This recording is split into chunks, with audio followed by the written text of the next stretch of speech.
Right, stick with me, because the last one on this list genuinely stopped me in my tracks. It's a machine sitting in almost every kitchen. It has no flame, no visible element, nothing glowing, and yet it can boil water faster than a gas ring and stay stone cold to the touch the whole time. I'll show you exactly how it pulls that off. But first, 9 other everyday bits of kit that are far cleverer than they've any right to be. Let's count them down. We start with the pen in your pocket.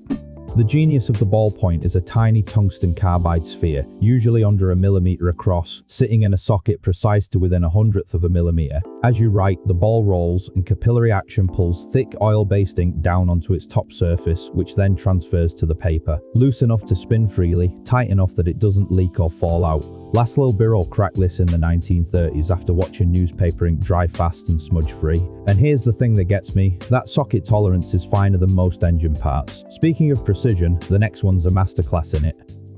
Look closely at a zip and you'll see it isn't really teeth locking together at all.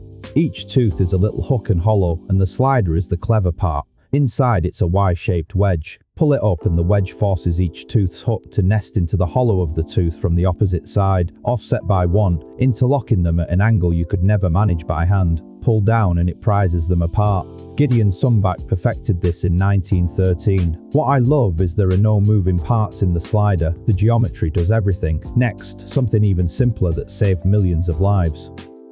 The safety pin looks trivial, but Walter Hunt designed it in 1849 in a single afternoon, from one piece of wire to pay off a $15 debt. The trick is the coil at the base. That loop isn't decoration, it's a spring. It stores tension so the point is always pushed firmly into the clasp, and it acts as a hinge so the wire never has to bend sharply in fatigue. One continuous piece of metal doing 3 jobs: spring, hinge and pin. Hunt sold the patent for $400 and made nothing more. Genius, undervalued. From spring tension to water pressure, here's the toilet. The magic of a flush isn't the water dropping in, it's the siphon. That S-bend under your toilet is a self-priming siphon.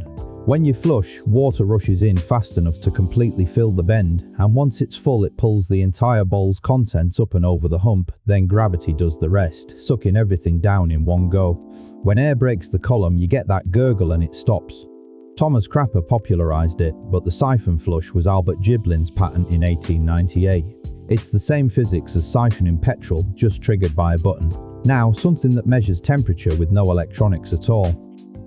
Old dial thermostats and kettles use no chips, no sensors, just 2 metals bonded together. Brass and steel expand at different rates when heated. Bond the strip of each back to back and heat it, and because one side grows more than the other, the whole strip has no choice but to curl. Engineers coil that strip into a spring, and as your room warms, it slowly unwinds until it physically flips a switch and cuts the heating. Cooled down, it curls back and clicks it on again. It's mechanical intelligence invented by John Harrison in the 1700s for clocks. Beautifully dumb, endlessly reliable. Next, a lock that outwitted burglars for centuries.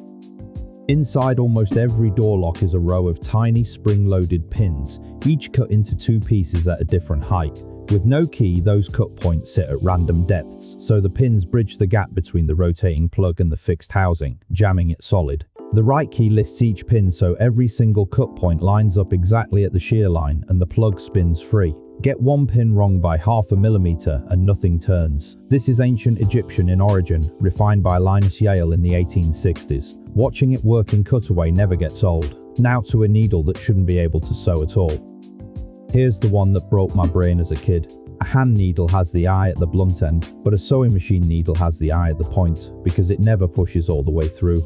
The needle stabs down, and as it starts to rise, the thread bunches into a tiny loop on the back. A hook, spinning on a bobbin below, catches that loop, wraps it completely around a second thread and pulls it tight. 2 threads locked together, stitch after stitch, hundreds a minute. Elias Howe patented the lock stitch, hundreds a minute. Elias Howe patented the lock stitch in 1840s. That loop catch timing is measured in thousandths of a second. Next, how your fridge makes cold from nothing.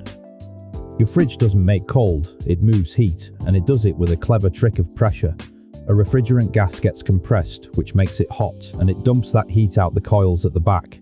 Then it's forced through a tiny nozzle into a low pressure zone inside, where it expands and turns freezing cold. Cold enough to soak up heat from your milk. Then back to the compressor to start again. The whole thing runs on the fact that gases heat up when squeezed and cool when they expand. No moving cold, just heat being pumped uphill. 2 to go, and here's one you eat with.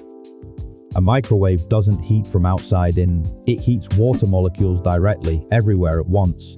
Inside is a magnetron producing waves at 245 GHz. Water molecules are polar, one end positive, one negative, and that field flips direction nearly 5 billion times a second.